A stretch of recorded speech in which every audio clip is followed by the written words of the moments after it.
I'm Cassandra Cassie Miller, 34 years old, and I never expected to open my front door to find my in-laws Martha and Gerald flanked by three burly men with cold eyes. Want the heat off? Hand us the house, Martha hissed while Gerald nodded smugly. My husband Nathan stood frozen beside me, confusion and fear etched across his face. What they didn't know was that beneath my quiet counselor exterior lay a past that had prepared me precisely for moments like this. Before I dive into this wild story, I'd love to know where you're watching from today. Drop your location in the comments, hit that like button if you've ever dealt with difficult in-laws, and subscribe to catch more true stories of standing up to intimidation. Now, let me take you back to where it all began. Nathan and I met at a charity auction for the local children's hospital 5 years ago.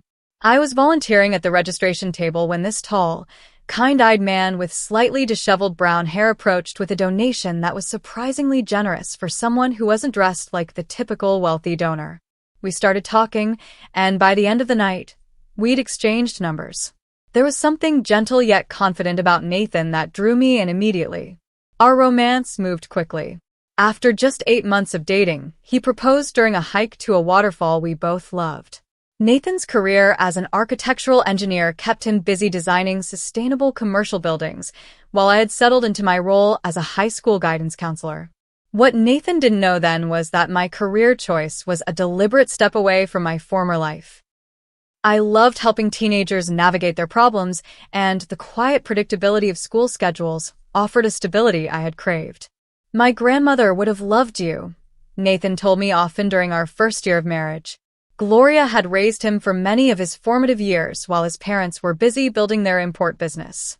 When she passed away just 6 months after our wedding, we were devastated. What we hadn't expected was the reading of her will. She left us the house? Nathan had whispered in disbelief when the lawyer informed us that Gloria's Victorian home in the historic district was now ours. The 3-bedroom, 2-bath house with its wrap-around porch and mature oak trees wasn't just any property. Built in the 1890s, it had been lovingly maintained and updated over the years. Gloria had purchased it in the 1970s when the neighborhood was still affordable, and now its value had increased tenfold. This is where we spent summers catching fireflies, Nathan told me the first time he gave me a tour, his eyes misting as he showed me the backyard. She taught me to bake cookies in this kitchen. Every room held memories for him, and soon they began to hold memories for us too. We spent weekends stripping old wallpaper and painting walls in soft, modern colors. We updated the kitchen with new countertops while preserving the original cabinets. The house was a perfect blend of historic charm and modern convenience, and it felt like Gloria's spirit approved of our changes. What became clear very quickly, however, was that Nathan's parents did not approve. Martha and Gerald had always been cold toward me, but the inheritance pushed their behavior into outright hostility. She should have left it to us, I overheard Martha telling a relative at the funeral reception. What do they know about maintaining a historic property? From the beginning, Martha had made it clear that I wasn't the woman she'd envisioned for her son. At our first meeting, she'd assessed me with critical eyes, asking pointed questions about my family background and education. When I explained that I'd grown up with a single mother and attended state university on scholarships, her tight smile told me everything I needed to know about her opinion. Gerald was more direct. Nathan was dating Kimberly Russell before you know. Her father owns half the commercial real estate downtown, he mentioned during our engagement dinner. Nathan had squeezed my hand under the table and changed the subject, but the message was clear. Their disappointment extended to Nathan as well. He had chosen to work for a progressive architectural firm focused on environmental sustainability rather than join the family's import business. Gerald had built the company from scratch, importing luxury goods from Europe, and had always assumed his son would take over eventually. You have an obligation to the family legacy. Gerald would lecture at holiday gatherings, while Nathan would patiently explain his passion for sustainable design. These conversations always ended the same way, with Gerald storming off and Martha making passive-aggressive comments about ungrateful children. But recently, the family dynamic had shifted. Nathan's sister Elaine had called us, concerned about their parents' business troubles. Dad's company is in serious trouble, she confided. They lost their biggest supplier, and there's talk of bankruptcy. Despite their apparent financial difficulties, Martha and Gerald maintained their lavish lifestyle. They still hosted extravagant dinner parties, Martha still wore designer clothes, and Gerald had recently purchased a new luxury sedan. But there were cracks in the facade. Did you hear about Gerald's poker games? Nathan's cousin Stephen had whispered to us at a family gathering. He's in deep with some sketchy characters from what I hear. We'd seen hints of their desperation at the most recent family dinner. Gerald had drunk too much and made an odd comment as we were leaving. That house is wasted on you too, he'd slurred. No children to fill it, no appreciation for its value. Martha had quickly hushed him and ushered us out, but the comment had stayed with me. There was something calculating in Gerald's eyes that made me uneasy. They're just bitter about the inheritance, Nathan had assured me on the drive home.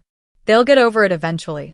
But something in my old instincts had awakened, and I'd begun to watch them more carefully. Those instincts, long dormant, would soon prove terrifyingly accurate. The doorbell rang on a Sunday afternoon while Nathan and I were planning our garden renovations.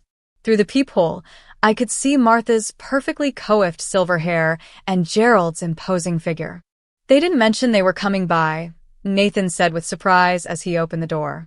The warm greeting he'd prepared died on his lips when he saw not just his parents, but 3 men standing behind them. Martha wore a designer trench coat despite the mild weather, her makeup flawless as always, but her eyes held a hardness I'd never seen before. Gerald stood with his shoulders squared, his expensive watch catching the light as he adjusted his position. "We need to talk," Gerald said, pushing past Nathan into our foyer without waiting for an invitation. Martha followed, her high heels clicking on the hardwood floors. The 3 men entered last, spreading out slightly in our entryway in a way that immediately raised my alarm bells. "This is Marcus." Gerald gestured to a tall, broad-shouldered man with close-cropped hair and a scar above his right eyebrow. "And Devin and Troy," he added, nodding toward the other 2 men. Devin was shorter but heavily muscled, with tattoos visible at his wrists. Troy was leaner, with calculating eyes that continuously scanned our home. "What's going on, Dad?" Nathan asked, his voice tense as he instinctively moved closer to me. "We've come to resolve the house situation," Martha said, her voice clipped and businesslike. "Things have become complicated, and we need a simple solution." Gerald pulled an envelope from his jacket pocket. "These are papers transferring ownership of this house to us. Sign them today, and we'll allow you to stay as tenants for 3 months while you find somewhere else." "What?" Nathan's voice rose in disbelief. "This is our house. Grandma Gloria left it to us legally." "Don't be naive," Gerald snapped. "The business is in trouble. We need liquid assets, and this house is the answer. You didn't earn it, you didn't pay for it. You just got lucky." "I'm not signing anything," Nathan said firmly. "This is our home." Martha's expression hardened. "You don't understand the situation, Nathan. Your father has obligations that must be met. If they aren't, there could be consequences." "Are you threatening us?" I asked, finding my voice. Gerald's eyes slid to the 3 men who stood silently watching the exchange. "I'm simply saying that accidents happen when debts aren't paid. Homes catch fire. Cars malfunction. People get hurt." "Get out," Nathan said, his voice shaking with anger. "Get out of our house right now." "Think carefully about this," Gerald said, placing the envelope on our side table. "You have 24 hours to make the right decision." They left without another word, the 3 men following them out to a black SUV parked at the curb. Nathan immediately locked the door and leaned against it, his face pale. "I can't believe this is happening," he whispered. "My own parents." He pulled out his phone and dialed his father's number. I could hear Gerald's voice through the speaker, cold and distant. "Have you come to your senses?" Gerald asked without preamble. "Dad, this is insane. You can't just demand our house and threaten us. What's really going on? Let me help you figure out another solution for the business." "There is no other solution. The house is worth over $1 million in today's market. That solves our problem. Your problem is deciding whether your home is worth more than your safety. You can't mean that. You're my father. Mom wouldn't let you do this. Your mother agrees completely. This is business, Nathan. Nothing personal. Nothing personal? You're threatening your own son. 24 hours, Gerald said firmly, and then the line went dead. Nathan stared at his phone in disbelief. He hung up on me. My own father just threatened us, and hung up on me. We moved to the kitchen where Nathan collapsed into a chair, his hands shaking. I made him tea, my mind already calculating risks and contingencies. I don't understand how they could do this, Nathan said, his voice hollow. These are the people who raised me. How could they bring criminals into our home and threaten us? I think your father is in deeper trouble than we realized, I said carefully. Those men weren't just random thugs. They moved like professionals. Nathan looked up sharply. How would you know that? I hesitated. Just an observation. The point is, we need to take this seriously. Those weren't idle threats. Should we call the police? Nathan asked. Not yet, I said, surprising myself with the response. We don't have proof of threats, just implications. And if your father is mixed up with dangerous people, escalating too quickly could make things worse. So, what do we do? First, we increase security. New locks tonight. Security cameras tomorrow. I know someone who can install them quickly. I was already mentally reviewing the house's vulnerabilities. I should try to talk to my mother alone, Nathan suggested. Maybe she'll be reasonable if my father isn't there. I nodded, though I doubted Martha would be any more reasonable. The cold determination in her eyes had told me everything I needed to know. We'll figure this out, I assured him, squeezing his hand. They picked the wrong house to target.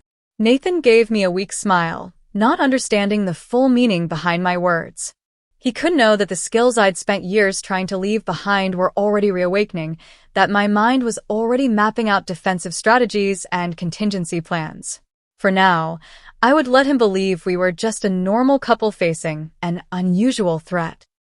But if Gerald and his hired muscle pushed us further, they would discover exactly why they had indeed picked the wrong target. 3 days after the ultimatum, Nathan woke me at 6 a.m, his voice tight with anger. They slashed my tires, he said as I followed him to the driveway in my bathrobe. His car sat lopsided, all 4 tires flat, with what were clearly knife cuts visible in the rubber. The driver's side door had been keyed with a deep scratch running its entire length. Under the windshield wiper was a note printed on plain white paper. This is just the beginning. Reconsider our offer. We're calling the police, I said firmly, all hesitation gone. This was documented property damage with an implicit threat. We needed an official record. Officer Ryan Davis arrived 30 minutes later, a solidly built man with a methodical approach that I appreciated. He documented everything carefully, took the note as evidence, and asked all the right questions. Do you have any security cameras? He asked, looking around our property. Being installed tomorrow, I told him. We've had verbal threats recently. From whom? He asked, his pen poised above his notebook. Nathan hesitated, then sighed. My parents. They want us to sign over the house to them. My father's business is failing, and they need money. Officer Davis frowned.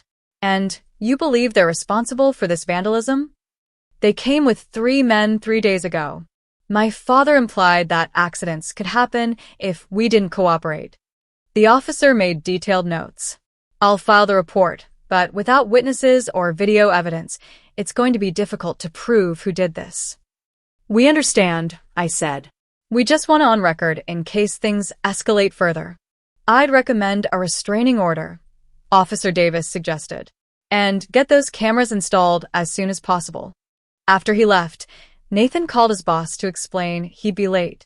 My car's been vandalized, he said wearily. I need to get it towed and find a rental. I drove Nathan to work after arranging for his car to be towed to a repair shop. He was quiet during the drive, his face drawn with stress. I'll pick you up at 5, I told him as he got out. Call me if anything happens. Thanks, Cassie, he said, leaning in to kiss me goodbye. I don't know what I'd do without you right now. I spent the morning making calls to security companies and arranging for an expedited installation of cameras and a monitored alarm system. I also withdrew cash from our emergency fund, knowing we might need resources that couldn't be traced through credit card statements. At 2:30, my phone rang. It was Nathan. My father showed up at the office, he said, his voice shaking with a mixture of anger and embarrassment. He made a scene in the lobby, shouting that I was ungrateful and betraying the family. "Are you okay?" "No," he admitted. Amanda called me into her office afterward. She's concerned about how this family drama might affect our client relationships. Amanda was Nathan's boss, the founder of the architectural firm where he worked. She had always been supportive of Nathan's talent, but the firm's reputation was built on discretion and professionalism. "What did you tell her?" "The truth. That my parents are trying to force us to sign over our house and are using intimidation tactics." She was sympathetic but warned me to keep it from affecting my work. "Did your father leave?" Security escorted him out, but not before he told half the office that I was stealing family property and would regret my choices. By the time I picked Nathan up that evening, word had spread throughout his office. Colleagues gave him sympathetic or curious looks, and he could hear the whispers stop when he entered the break room.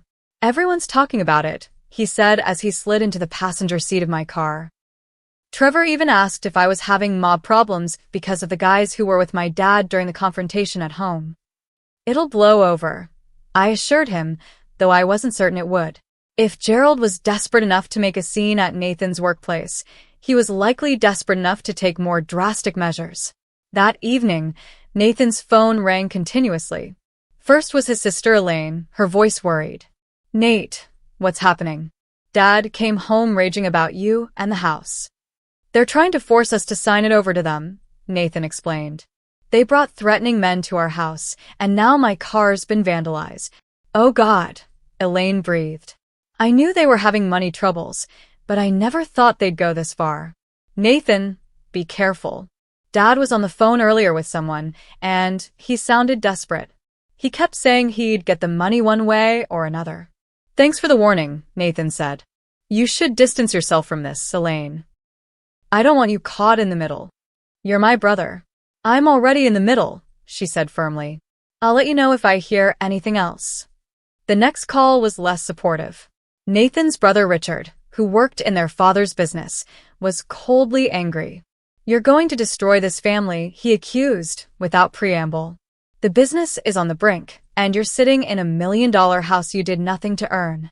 "That house was Grandma's gift to us, not a family asset," Nathan argued. "And threatening us isn't going to change that." "You always were selfish," Richard spat. "When this company goes under and 30 employees lose their jobs, that's on you. And don't think this ends with a few scratches on your precious car. Dad has connections you don't want to mess with." Nathan ended the call and turned off his phone, his hands shaking. "My own family," he whispered. "My own brother threatening me now." I sat beside him on the couch, holding his hand. "We'll get through this," I promised. "The security system will be installed tomorrow, and I've already spoken to a lawyer about the restraining order." "I keep thinking this can't be real," Nathan said. "That I'll wake up and my parents will be the people I thought they were." I didn't know how to tell him that people often aren't who we believe them to be. That sometimes the masks people wear are so convincing that when they finally slip, the reality is unrecognizable. I had learned that lesson years ago in my former career, but Nathan was learning it now in the most painful way possible. "Try to get some sleep," I said gently. "I'll stay up and keep watch tonight." "You can't stay up all night," he protested. "Trust me," I said with a small smile. "I've had practice." He didn't question what I meant, too exhausted by the day's events to notice the hint about my past.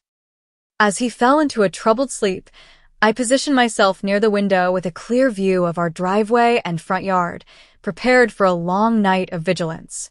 The security installation couldn't come soon enough. And soon, I would need to make a decision about how much of my past to reveal to Nathan. Because if things continued to escalate, I would need to employ skills I had hoped never to use again.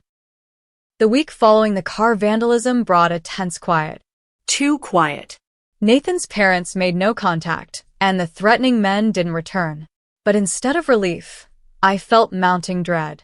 This wasn't a retreat, it was tactical patience. On Friday afternoon, while Nathan was at work, I made a decision. Sitting alone in our kitchen, I stared at my phone, contemplating the call I was about to make. Once I took this step, there would be no going back to the life I'd carefully constructed. I dialed a number I hadn't used in 5 years. "Harris," answered a familiar voice. "Amanda, it's Cassie Miller. Formerly Cassandra Reynolds." There was a pause. "Holy shit. Reynolds? I thought you fell off the face of the earth." "I needed a clean break," I explained. "But now I need your help." Detective Amanda Harris had been my closest colleague at the Bureau. We'd worked together on the Donovan case, the one that had ultimately led to my departure from the FBI. "You in trouble?" she asked, her tone immediately professional. "My husband's family is. His father's gotten involved with some dangerous people. They're trying to force us to sign over our house, and I'm concerned about escalation." I explained the situation in detail, using the concise language of my former profession. It felt strange how easily I slipped back into that mindset. "I can run background on these 3 men," Amanda offered, "and check if Gerald Miller has known associations in our database." "I'd appreciate that." "And Amanda? My husband doesn't know about my past." "None of it?" she asked, sounding surprised. "He thinks I've always been a high school counselor who moved here for a fresh start after a bad breakup." Amanda whistled low. "That's quite a cover story. You planning to tell him now?" "I don't see how I can avoid it. Not if I'm going to protect him properly." After ending the call, I spent the afternoon preparing. I retrieved a locked box from the back of our closet, hidden behind winter clothing. Inside was a small Glock 43, properly registered and maintained, though I hadn't fired it in years. There were also credentials, case notes, and photographs I'd kept as insurance, despite official protocol requiring their surrender. When Nathan came home, I had dinner waiting and a bottle of his favorite wine open on the table. "What's the occasion?" he asked, looking surprised at the formal table setting. "We need to talk," I said, my voice steady. "And you might want some wine for this conversation." We ate in relative silence, Nathan sensing the gravity of whatever I was preparing to say. When we finished, I took a deep breath. "Nathan, there's something important about me that I haven't told you. Something that changes how we need to handle the situation with your parents." He set down his wine glass, giving me his full attention. "What is it?" "Before I became a school counselor, I had a different career." I paused, meeting his eyes directly. "I was an FBI agent, specializing in organized crime investigations." Nathan stared at me, his expression frozen between disbelief and confusion. "You were what?" "An FBI agent. For 8 years. I left the Bureau 5 years ago, just before we met." That's not possible," he stammered. "You're a counselor. You have a degree in psychology. Your colleagues know you from graduate school." "My undergraduate degree is in psychology. My graduate credentials were partly established as cover after I left the Bureau. I did complete legitimate counseling training, but my history was adjusted." I opened the locked box I'd placed beside the table and showed him my old credentials. I was part of an organized crime task force. My last case involved bringing down the Donovan family in Boston. They were involved in everything from racketeering to human trafficking. Nathan picked up my old ID card, staring at the photo of me with shorter hair and a more severe expression. "Why didn't you tell me? We've been married for 4 years." The Donovan case ended badly. A source was compromised. 2 agents died. I received threats against my family. I swallowed hard. I requested a new identity and location. Not witness protection exactly, but a Bureau-supported fresh start. Telling anyone about my past could have created risk. "Even your husband?" His voice held hurt. "Especially my husband. The less you knew, the safer you were." I reached for his hand. And after a while, I convinced myself it was better this way. I wanted to be Cassie Miller, school counselor. I wanted to leave Cassandra Reynolds behind. Nathan withdrew his hand, standing up to pace the kitchen.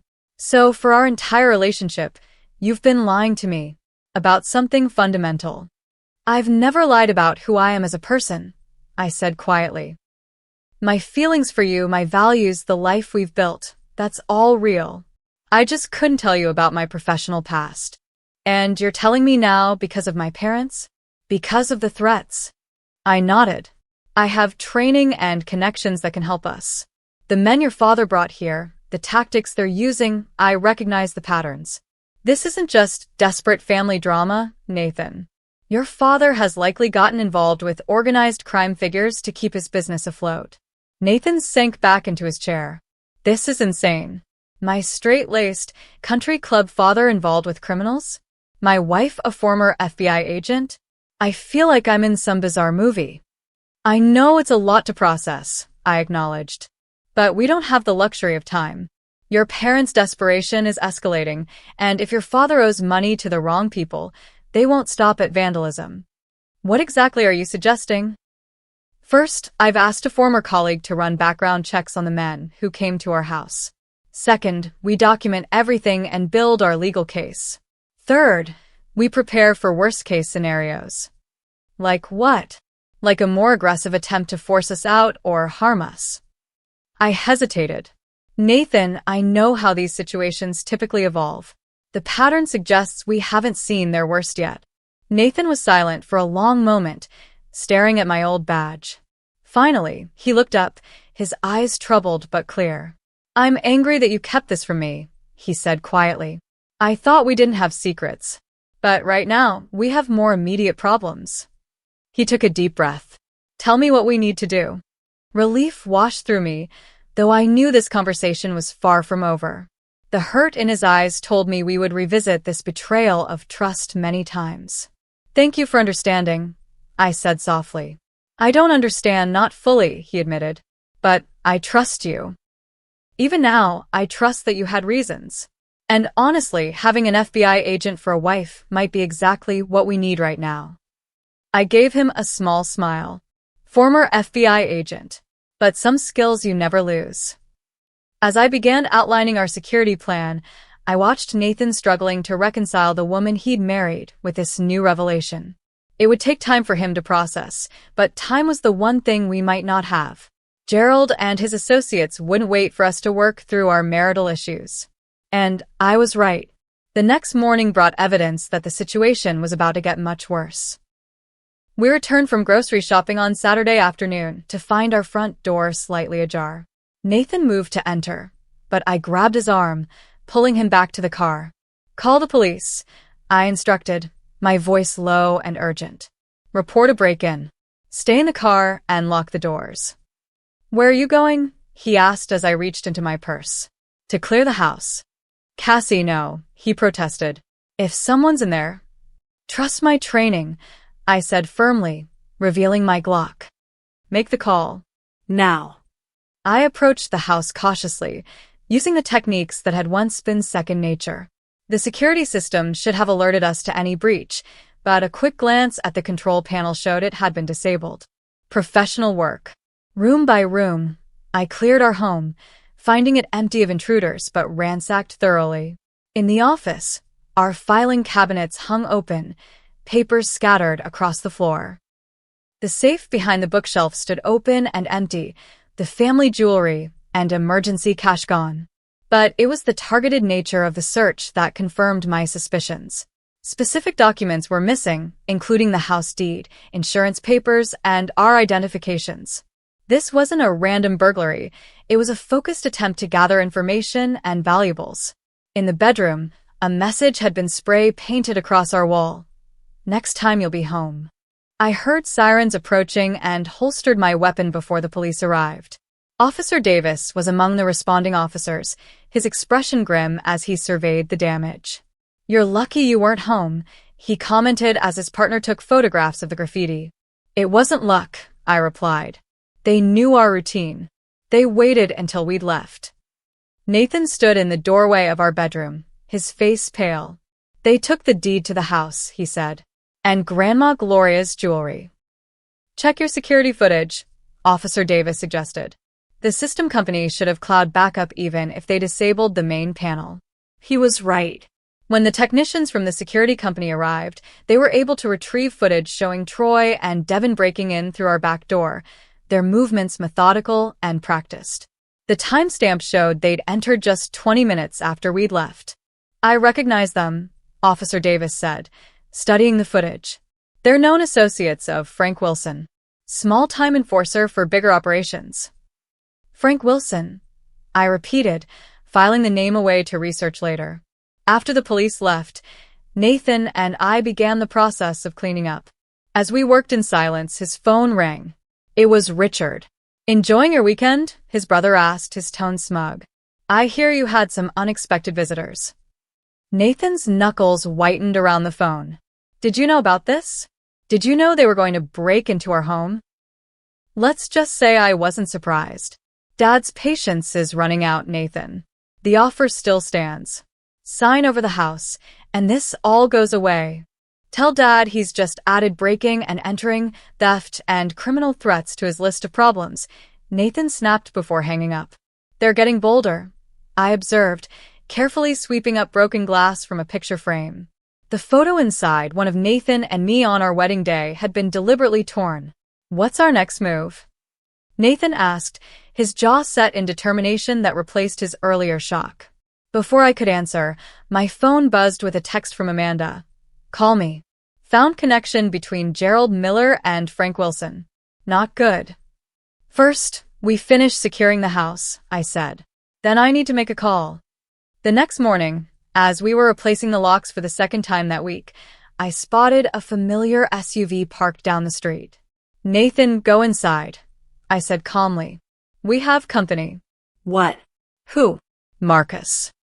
The tall one from the other day. He's watching the house." Nathan's face hardened. "I'm calling the police." Not yet, I said. "Let me handle this first." Against Nathan's protests, I walked calmly to my car and drove to the nearby grocery store. As expected, the black SUV followed at a discreet distance. In the store parking lot, I parked deliberately in a secluded corner and waited. Marcus approached my car window, his confidence evident in his relaxed posture. He clearly didn't view me as a threat. "Mrs. Miller," he said with a smile that didn't reach his eyes. "Funny running into you here." "Is it?" I asked coolly. "Seems like you've been running into me quite deliberately." He chuckled. "Just keeping an eye on a valuable property. Your father-in-law is very concerned about his investment." "It's not his investment," I replied. "And you can tell him and Frank Wilson that harassment and breaking and entering are serious charges." A flicker of surprise crossed his face at the mention of Wilson's name. "I don't know what you're talking about, lady. But accidents happen to nice houses like yours. Electrical fires, gas leaks, tragic things, especially when the owners are inside." I stepped out of the car, watching his posture change slightly as he reassessed me. "Let me be very clear," I said, my voice dropping. "I know exactly who you are and who you work for. Your presence at my property has been documented and reported. If anything happens to our house or to us, the evidence leads directly to you, to Wilson, and to Gerald Miller." "You threatening me?" he asked, his amusement fading. "No." "I'm informing you of facts. Now here's another fact. I'm not the defenseless housewife you think I am. So the next time you or your friends come to my property uninvited, be prepared for consequences." I held his gaze steadily until uncertainty crept into his expression. People like Marcus relied on intimidation of the vulnerable. When that dynamic shifted, they often retreated to reassess. Just delivering a message, he finally said, stepping back, "Mr. Miller wants this resolved by Monday, one way or another." "Duly noted," I replied, getting back into my car. "I have a message too. Tell Frank Wilson to research who he's dealing with. The name Cassandra Reynolds might interest him." I drove away, watching in my rearview mirror as Marcus stood frozen in the parking lot. Using my former name was a calculated risk, but one that might buy us time if Wilson was smart enough to do his homework. When I returned home, Nathan was frantic. "What were you thinking, confronting him alone?" "Creating uncertainty," I explained. "People like Marcus rely on fear. When you show none, it disrupts their playbook.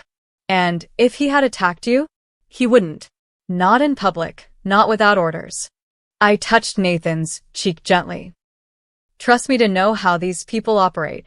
The next day, we met with Rebecca Foster, a lawyer specializing in property disputes and restraining orders. Her office was in a converted Victorian not unlike our own home, with modern security systems discreetly integrated into the historic architecture. Based on what you've told me, we have grounds for both criminal charges and civil action, Rebecca explained after hearing our story. The documented threats, the break-in, the vandalism, all create a clear pattern of harassment and intimidation. What about the house itself? Nathan asked. Could they have any legal claim to it? None whatsoever, Rebecca assured him. I've reviewed the will and property transfer. It's ironclad. Your grandmother left it specifically to you, not to your parents. There's more, I added. I have reason to believe Gerald Miller is in debt to Frank Wilson, a known criminal figure in the area.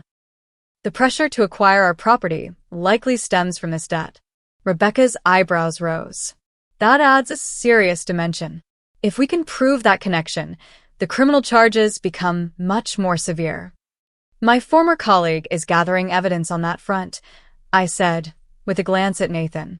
He still tensed slightly at references to my previous career. I'll file for an emergency restraining order tomorrow morning, Rebecca said. In the meantime, document everything, avoid direct contact with any of these individuals, and maintain your security measures. As we left the lawyer's office, Nathan looked more resolute than he had in days. I'm done being a victim in this, he said firmly.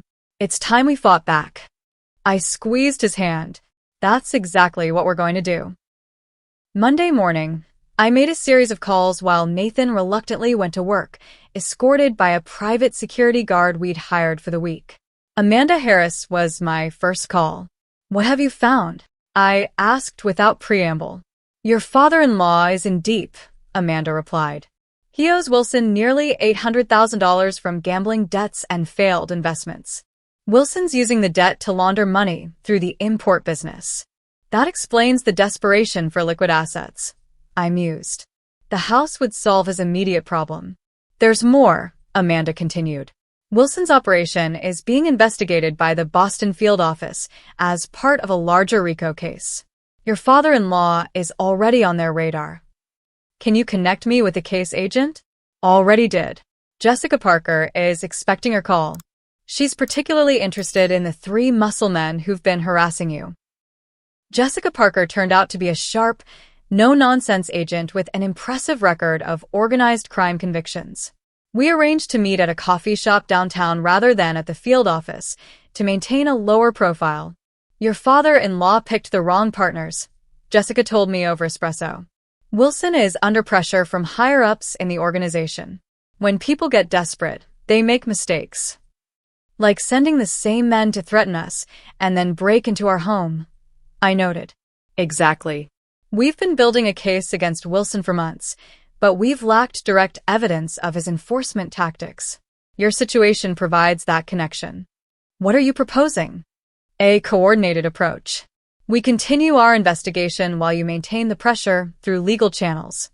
If Wilson or your father-in-law escalate, we'll have cause for more direct intervention. And if they come after us more aggressively in the meantime? Jessica smiled slightly. From what I remember of your work on the Donovan case, you're more than capable of handling yourself until backup arrives. With law enforcement now formally in the loop, I turned my attention to our home security. The system installed after the break-in was good, but not good enough. I called in a specialist I'd worked with during my bureau days, a former Army Ranger named Michael Sullivan, who now ran a private security firm. The existing setup has too many vulnerabilities, Michael concluded after inspecting our property. I can upgrade you to a system that would make Fort Knox jealous, but it'll cost. Do it, I authorized. Money's not the issue right now. Within 48 hours, our home had military-grade surveillance, reinforced entry points, motion sensors, and a panic room converted from our walk-in closet. Michael's team worked efficiently, completing the installation just as Nathan returned home from work on Tuesday. Is all this really necessary? Nathan asked, watching as technicians calibrated the final cameras. Better to have it and not need it, I replied. Besides, we're not just protecting ourselves now. We're gathering evidence. That evening, I deliberately called a local jeweler known for buying estate pieces and mentioned loudly that we would be bringing in the remaining family jewelry for appraisal on Thursday.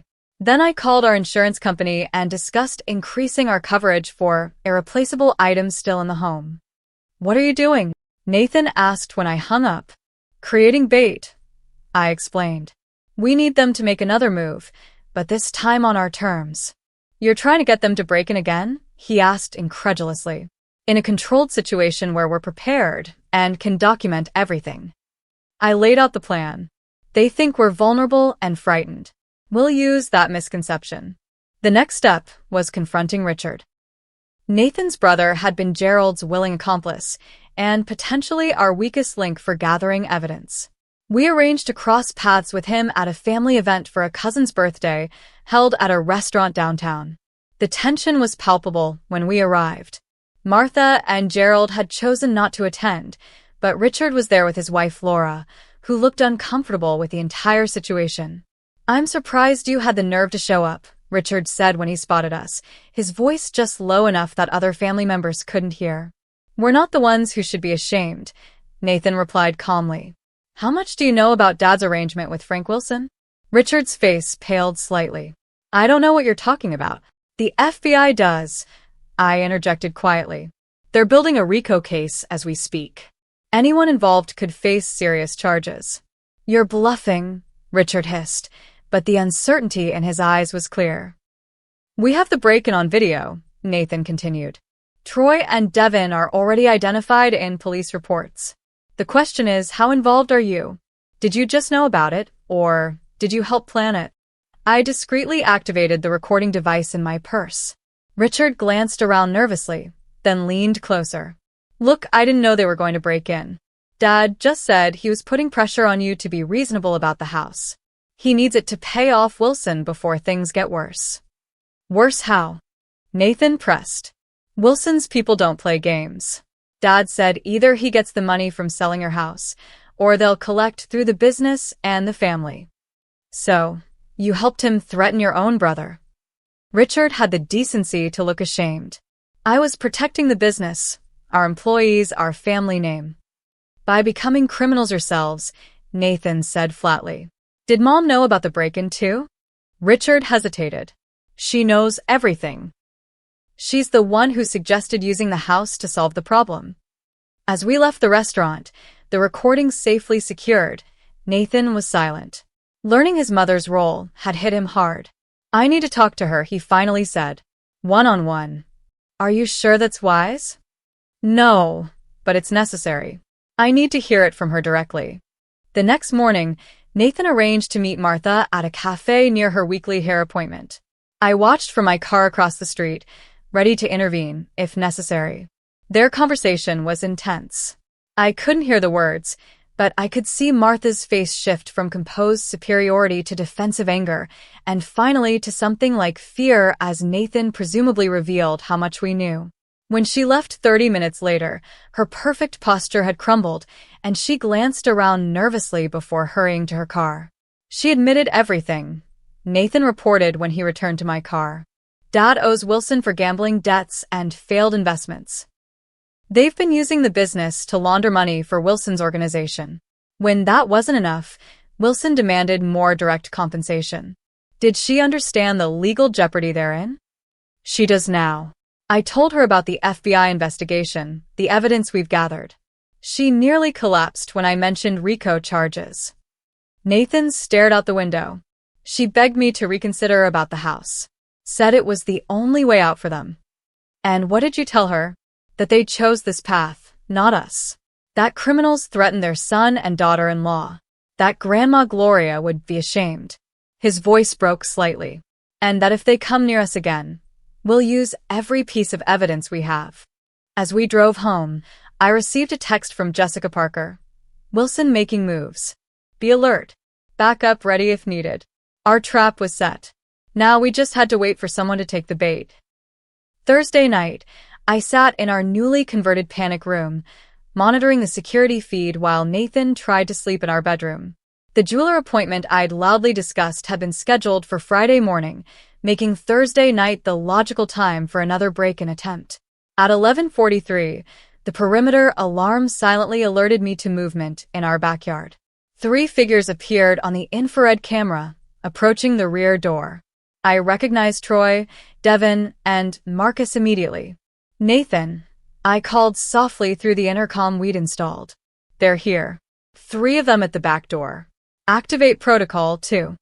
Nathan had insisted on being part of the plan despite my concerns. He quickly moved to his position in the upstairs hallway, where he could monitor the second floor while staying safely out of sight. I watched as Troy worked on our back door lock, while the others kept watch. Despite the upgraded security, they managed to disable the visible alarm panel and enter within minutes. Professional work, confirming my suspicions about their background. Once they were inside, I activated the silent alarm that would alert both our private security team and the police officers Jessica had stationed nearby. Then I sent the text message we'd arranged, "Canaries in the cage." The intruders moved methodically through our first floor, heading directly for the study where we'd conspicuously placed a new safe. Inside was costume jewelry designed to look valuable, along with fake documentation for offshore accounts, another piece of bait. "They're at the safe," Nathan whispered through the intercom. "Stay in position," I reminded him. "Help is 3 minutes out."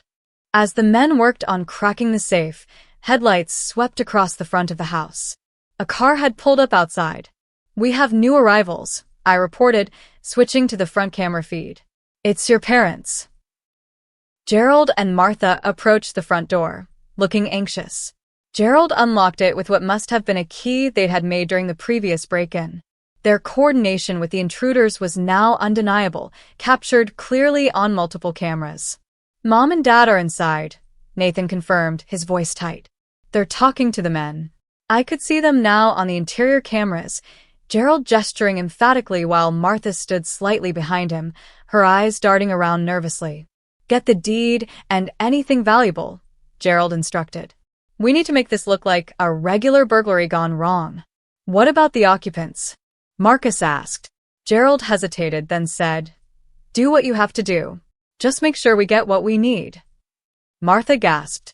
"Gerald, you said no one would get hurt." "Be quiet," Gerald hissed. "It's too late for cold feet." That was all the evidence we needed. I pressed the final alert button that would bring in the tactical team, then used the house intercom system to address the intruders. "Attention! This property is under surveillance. Law enforcement has been notified and is surrounding the premises. Put your hands up and remain where you are." The chaos erupted. Troy and Devin bolted for the back door, while Marcus drew a weapon. Gerald stood frozen in shock while Martha began to cry. "Federal agents. Nobody move," came shouts from outside as tactical teams breached both entrances simultaneously. Within seconds, the house was swarming with FBI agents and police officers. Troy and Devin were tackled attempting to flee, while Marcus surrendered his weapon after a tense standoff. Gerald and Martha were handcuffed and led outside to waiting vehicles.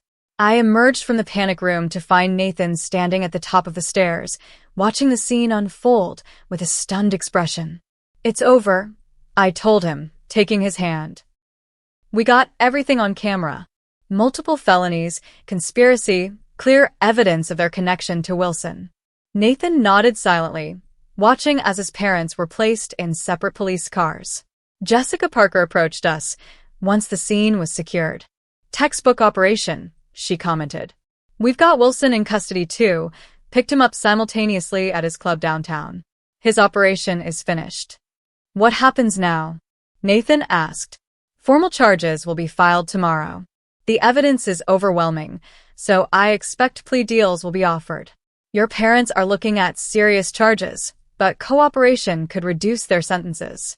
As the law enforcement teams processed the scene, Nathan and I sat on our front porch, watching the activity. Blue and red lights flashed across our yard, illuminating the historic facade of the home that had become the center of so much conflict. "I never imagined it would end like this," Nathan said quietly. "My parents in handcuffs. Their business exposed as a money laundering operation. I'm sorry it came to this, I said, meaning it. Despite everything, these were still his parents. Don't be. They made their choices. He squeezed my hand, and in a strange way, their threats brought out the truth about you. No more secrets between us. I nodded, realizing he was right. The crisis had forced me to reveal my past, but in doing so, had removed the barrier I'd built between my former and current selves. No more secrets, I agreed. Cassandra Reynolds and Cassie Miller are finally the same person. As dawn broke over our neighborhood, the last police car pulled away. Our house stood quiet once more, but fundamentally changed. Like us, it had weathered a storm and remained standing, perhaps stronger for having been tested. #9. Conclusion, aftermath. The legal proceedings moved swiftly. With overwhelming evidence and the broader RICO investigation into Wilson's organization, prosecutors had a powerful case. Gerald faced charges of conspiracy, extortion, money laundering, and solicitation of burglary. Martha was charged as an accessory, though her attorney argued successfully that she had been coerced by her husband. Troy, Devin, and Marcus quickly turned on their employers, offering testimony against both Wilson and Gerald in exchange for reduced sentences. Richard, too, found himself facing charges for his role in the intimidation campaign. Nathan testified at his father's preliminary hearing, his voice steady as he recounted the threats and break-ins. I sat in the courtroom, watching his strength with pride. My father betrayed everything he claimed to value, Nathan told the court. Family, honesty, integrity. He was willing to put his own son and daughter-in-law at risk of physical harm to solve problems of his own making. Gerald barely looked at Nathan during the testimony, his eyes fixed on the table in front of him. Martha, seated separately with her own attorney, wept quietly. In the end, Gerald accepted a plea deal that would send him to federal prison for 12 years. Martha received 5 years probation and community service.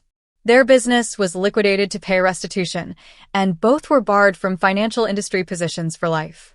The aftermath rippled through the family. Some relatives refused to speak to us, blaming Nathan for destroying the family. Others, like Elaine, stood firmly by our side. I always knew Dad had a dark side, she confided over coffee one afternoon. The way he'd threatened to cut off my college funds whenever I disagreed with him. The way he'd pit Richard and Nathan against each other. But I never imagined he'd go this far. Richard's situation proved complicated. Initially charged as a co-conspirator, he eventually received a suspended sentence after cooperating with prosecutors. His marriage to Laura didn't survive the scandal, and he moved across the country to start over. Months after the arrests, Richard called Nathan. I was wrong, he said simply. I believed Dad's lies because I wanted to. Because it was easier than admitting what he'd become. It's going to take time, Rich, Nathan replied. Trust isn't rebuilt overnight. I know. I just wanted to say it. I'm sorry. For everything. Nathan began meeting with a therapist specializing in family trauma.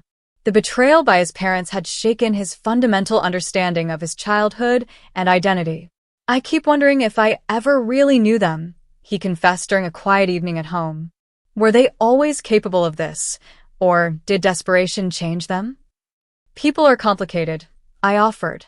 They can compartmentalize, justify actions they'd normally condemn. Your father probably never saw himself as the villain in this story. How do you reconcile loving someone with knowing what they're capable of? You don't necessarily, I said gently. You acknowledge both realities. The father who taught you to ride a bike also threatened your safety. Both versions are true. My own professional life changed as well. After discussions with Nathan and careful consideration, I decided to return to law enforcement on a limited basis. The Boston field office offered me a consulting position focusing on financial crimes, allowing me to use my expertise while maintaining my counseling practice. Are you sure about this? Nathan asked when I showed him the offer letter. You left that world for a reason. I left because I needed to escape after a traumatic case, I explained. But using those skills again to protect us, to fight back, I realized I've been hiding from a part of myself that doesn't need to stay hidden. He nodded thoughtfully. I like the idea of you not having to compartmentalize anymore. The whole Cassie is greater than the sum of her parts. Our home, the source of so much conflict, became a symbol of our resilience. We continued the renovations that had been interrupted, creating a space that honored both Gloria's legacy and our own journey. I think Grandma would approve of the security upgrades, Nathan joked as we installed new lighting in the garden. She always did say better safe than sorry. On the 1-year anniversary of the night that had ended the threats, we hosted a dinner for those who had stood by us. Elaine and her husband, Amanda Harris, Jessica Parker, and Rebecca Foster. Gathered around Gloria's antique dining table, we raised glasses in a toast. To homes, Nathan said simply. Not just the buildings, but the safety and truth they contain. And to picking the wrong targets, I added with a smile, taking his hand. As our friends laughed and conversation flowed, I looked around at the home we'd fought so hard to protect. It wasn't just the physical structure that had been threatened, but the life and future we were building together. In fighting for one, we had strengthened the other. Later that night, as Nathan and I stood on our porch looking at the stars, he put his arm around me. You know, when I first found out about your FBI past, I was shocked. But now I can't imagine you any other way. Even with all the complications it brought, especially with those. Because that's what made you who you are. The complications, the contradictions, the strength that comes from overcoming them. I lean my head against his shoulder, feeling truly at home in both our house and my identity for the first time in years. You were right that night, Nathan murmured. They really did pick the wrong target. I'd love to hear your thoughts on this story. Have you ever had to stand up to family members who crossed boundaries? What would you have done in Cassie and Nathan's situation? Drop a comment below, hit the like button if you enjoyed this wild ride, subscribe for more incredible true stories, and share with someone who appreciates tales of justice and standing up for what's right. Thank you so much for spending time with me today, and remember, sometimes the quiet ones have the most surprising strengths.